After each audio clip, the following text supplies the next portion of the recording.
Hello all, welcome to pinch of salt. இன்றைக்கி நம்ம கொஞ்சம் வித்தியாசமான கத்திரிக்காய் பச்சடி எப்படி பண்ணுறதுன்னு பார்க்க போகிறோம். எப்போவுமே கத்திரிக்காய் குழம்பு கத்திரிக்காய் வறுவல்னு பண்ணாதான் இந்த மாதிரி கொஞ்சம் வித்தியாசமாக ட்ரை பண்ணி பாருங்கள். இப்போது இதுக்கு தேவையான பொருட்கள் பார்க்கலாம். 4 பல் பூண்டு, அரை ஸ்பூன் ஜீரகம், 5 காஞ்ச மிளகாய், 4 கத்திரிக்காய், ஒரு நெல்லிக்காய் சைஸ் புளி. இப்போது ஸ்டவ்வில் ஒரு கடாயை வச்சுட்டு 4 ஸ்பூன் நல்லெண்ணெய் சேர்த்துக்கோங்க. எண்ணெய் சூடானதும் எடுத்து வச்சுருக்க அரை ஸ்பூன் ஜீரகம் போட்டு நல்லா பொரிய விட்டுருங்க. இது கூடவே 5 காஞ்ச மிளகாய், எடுத்து வச்சுருக்க 4 பல் பூண்டு போட்டு நல்லா வதக்கிக்கோங்க. இது கூடவே நம்ம எடுத்து வச்சுருக்க புளியையும் சேர்த்துக்கலாம். நான் கத்திரிக்காய் ரவுண்ட் ஷேப்பில் கட் பண்ணி எடுத்து வச்சுருக்கேன். அப்போ தான் காய் சீக்கிரம் வதங்கி வரும். காய் நடுவில் பூச்சி ஏதாவது இருந்தாலும் அப்போ தான் தெரியும். இப்போது கட் பண்ணி வச்சுருக்க 4 கத்திரிக்காயை சேர்த்து நல்லா வதக்கிக்கலாம்.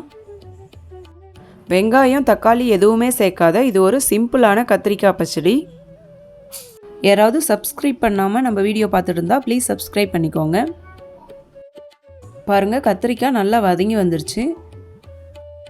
இதை அப்படியே ஒரு மிக்ஸி ஜாரில் மாற்றிட்டு தேவையான அளவு உப்பு சேர்த்து கொஞ்சம் கொரகொரப்பாக அரைச்சி எடுத்துக்கலாம்.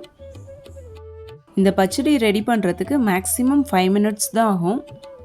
ஆனால் டேஸ்ட் ரொம்ப நல்லாயிருக்கும்.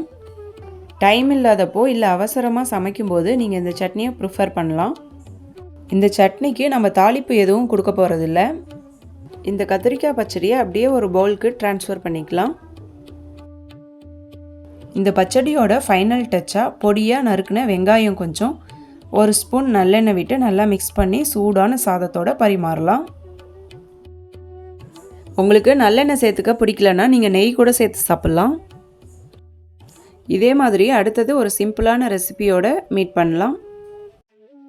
இந்த ரெசிபியை உங்கள் ஃப்ரெண்ட்ஸ் அண்ட் ஃபேமிலிக்கு ஷேர் பண்ணுங்கள். அப்படியே நம்ம சேனலுக்கு சப்ஸ்கிரைப் பண்ணிக்கோங்க. Bye bye.